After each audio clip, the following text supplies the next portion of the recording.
கொடுத்து சாம்பார் சாதம் என் ஃப்ரெண்டு சமையல் பண்ண வீட்டில் அவன் சமையல் பண்ணது நல்லாயிருக்கு, டேஸ்ட்டாக இருக்குது.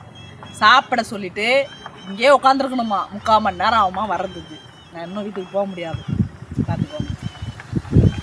பசிக்குதுன்னு சொன்னேன், சாப்பாடு கொண்டு கொடுத்துட்டு சாப்பிட்டு இங்கேயே உட்காந்துரு, நான் போயிட்டு வந்துடுறேன்னு போயிருக்கா. உள்ள அவள் போய் வேலையை முடிச்சுட்டு வர வரைக்கும் நான் இங்கே உட்காந்துருக்கேன். வாங்க சாப்பிட்லாம்.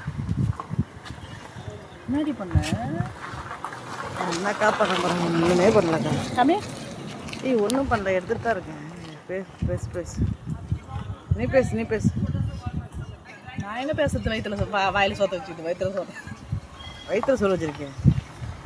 என்னடா இது வயிற்றுல சொத்த வச்சுக்கிட்டு வயிற்றுக்குள்ளே தானே போகுது, வாயில் வழியால வயிற்றுல பொண்ணு எப்படி வயிற்றுல சாப்பிட வச்சுக்கிறேன்? ஸ்பூன் இல்லை, ஒன்றும் இல்லை, கையால் சாப்பிட்டு வாட்டர் கேன தண்ணி வாங்கி தரேன்னு சொல்லிட்டு தப்பா போயிட்டாங்க. கையை நக்கிங்க.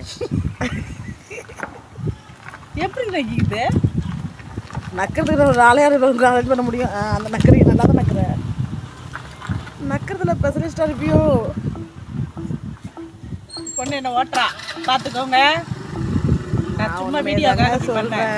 நான் வந்து அழகாக சாப்பிடுவேங்க. அதை சாப்பிட்றாங்க அழகா.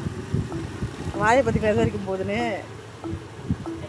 என் இன்ஸ்டாகிராம் ஃப்ரெண்ட்ஸுக்கு எல்லாருக்கும் உதட்டு மேலே தாண்டி ஒரு கண்ணு. நீ வேற கண்ணு தெரியாதவங்களா இருப்பாங்கக்கா. பார்த்தீங்களா?